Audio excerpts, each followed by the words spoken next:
So students, in previous lecture we have discussed about the thermal conductivity detector and flame ionization detector.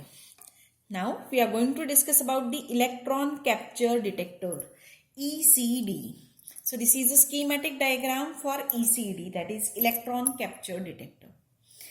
Now in this detector, the carrier gas is passed over, you can see carrier gas or column effluent is passed over the beta ray emitter, usually nickel 63 or even tritium or even iron 55. So they are also used. So simply we can say that they are passed over the radioactive element. So what will happen? The electrons emitted by this source, the element, they ionizes the column effluent, okay, or whatever the component present in this. So ionization, what will happen? They will ionize. So ionization involves formation of ion pair. Ion pair means formation of positive and negative ions. So as ion pair produce, they will register a constant current between the two pair of electrodes.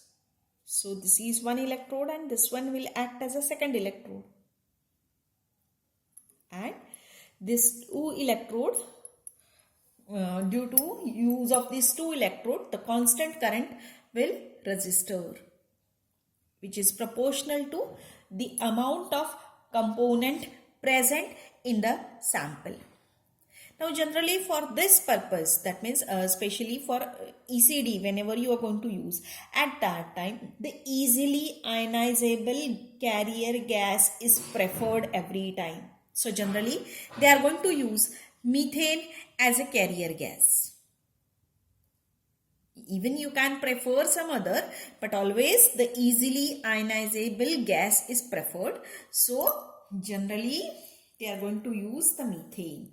So what will happen? When the organic compound is present, the current produced due to formation of ion pair will decrease, and decrease in current is due to the organic compound containing the electronegative functional group, which tends to capture the electrons. So what will happen? Methane is easily ionizable, or you can say that carrier gas is easily ionizable. So when carrier gas is passed over through this radioactive source, at that time what will happen? The constant current will register. But when your column effluent contains any component, say organic compound is present, they will capture these electrons. So the amount of ionization of carrier gas will lower and the current will get reduced. Okay. So this detector is highly sensitive. The compounds such as hydrogen peroxides, quinines, nitro groups are detected with high sensitivity. It is also used widely for the environmental samples such as detection of pesticides, polychlorinated biphenyls. It is also used to detect the lead containing organic compounds. But this detector is insensitive to amines, alcohols, hydrocarbons, as well as one more advantage of this detector is, like a thermal conductivity detector, this detector is a non-destructive detector. So this is all about the electron capture detector. So we have discussed about the all three detectors: thermal conductivity, flame ionization, as well as electron capture detector. Now we'll discuss the qualitative and quantitative analyses, which is used in gas chromatography. That means whatever the component detected, they are sent to the signals are sent to the recorder. Recorder will record that signal and it will gives you a graphical presentation that may be against TR or VR, and then finally it is detected. So how the qualitative and quantitative analysis is done, that we are going to discuss. So qualitative and quantitative analysis, both types of analysis can be possible. Qualitative analysis involves identification and characterization of the components of the sample. So this gas chromatographic technique is a unique technique. If suppose in a sample at a time 200 components are there, then all for that 200 sample, you can say that components can be detected. That means characterization of each and every component may not be possible, but at least you are able to identify that yes, so many components are there or this many components are there.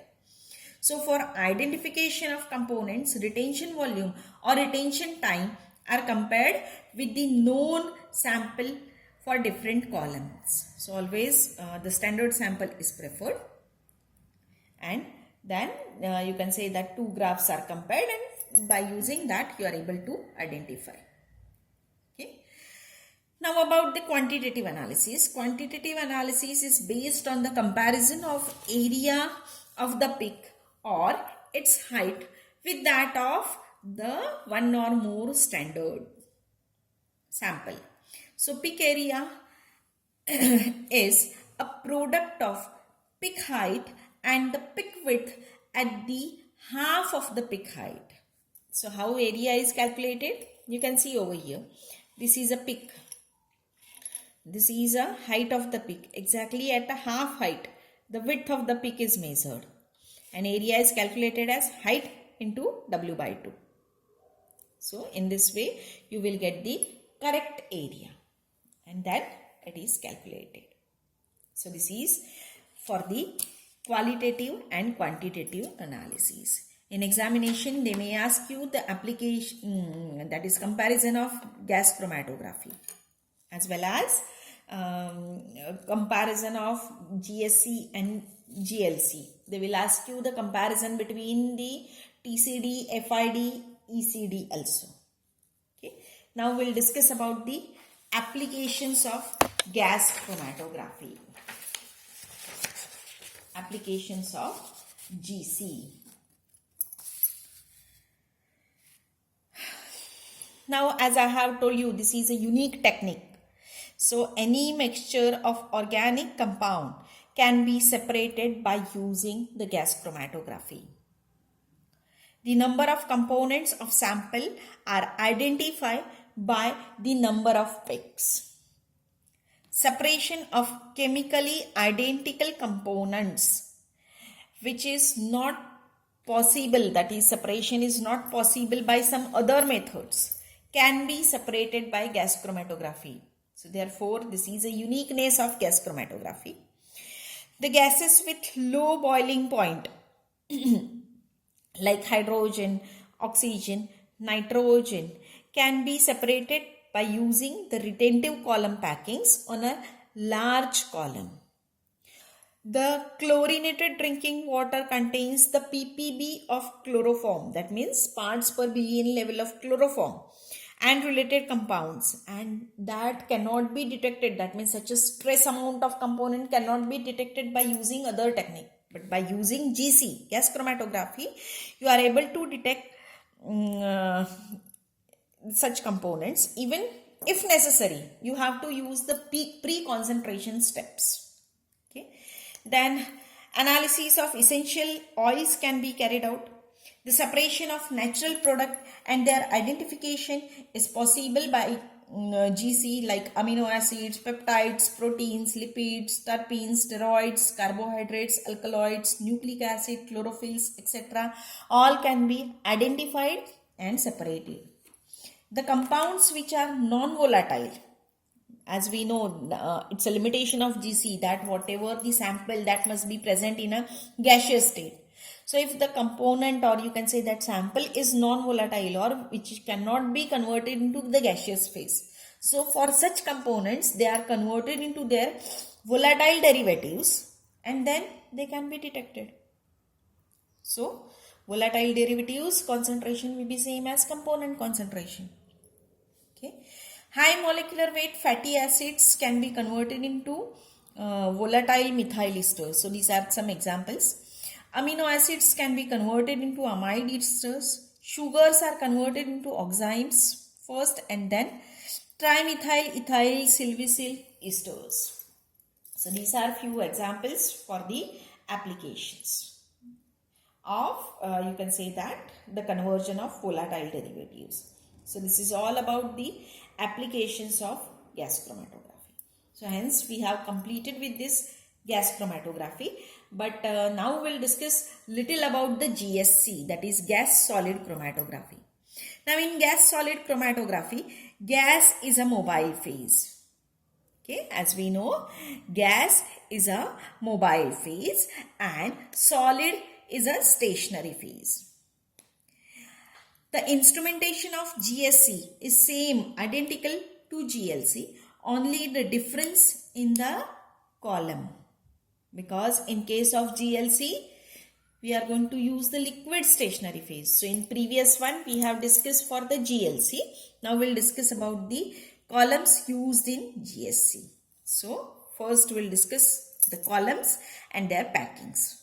So for column packings in GSC, the carbon in different variety is widely used.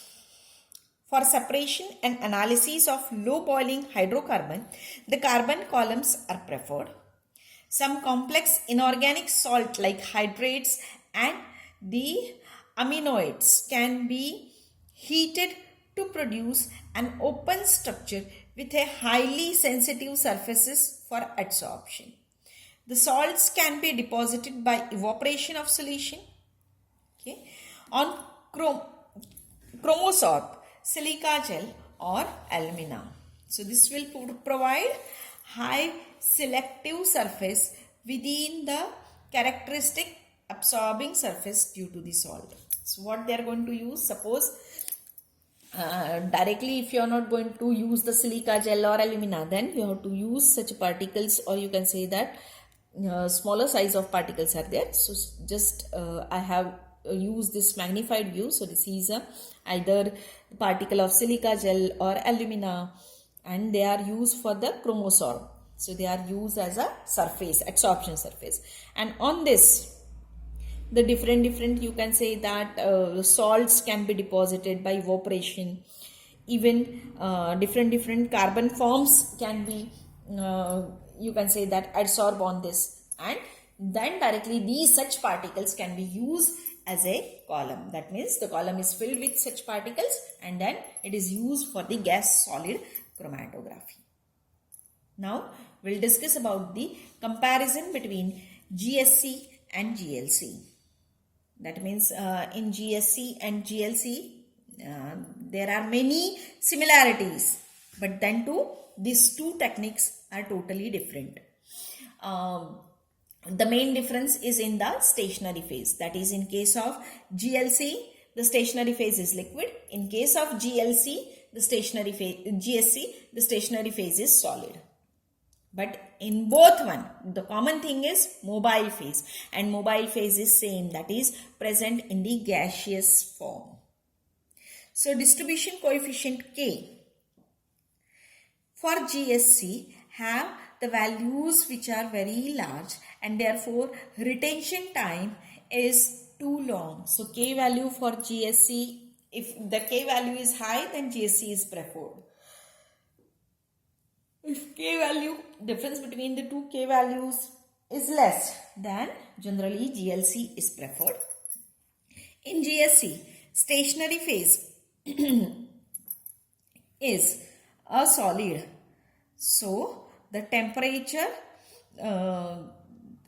that means suppose if you want to use a high temperature for the separation, then GSC can be preferred because solid remains stable at high temperature. But in such cases, you can't go for the GSC, for GLC, because GLC has a liquid stationary phase and it has a limitation.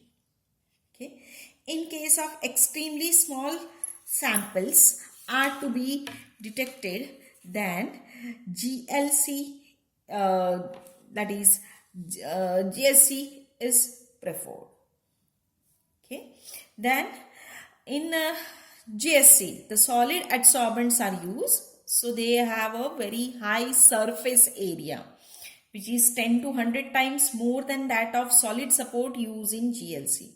So in that way, GSC is, you can say that advantageous, But what happens? Generally, all solids are good catalyst, due to which samples may undergo some chemical reaction or may be irreversibly adsorbed at high temperature, or even at the temperature of operation. Okay. Then in case of GSC, reproducibility for the retention behavior is difficult. So to reproduce exact nature of the solid surface, why it is difficult? Because to reproduce the exact nature of solid surface is difficult.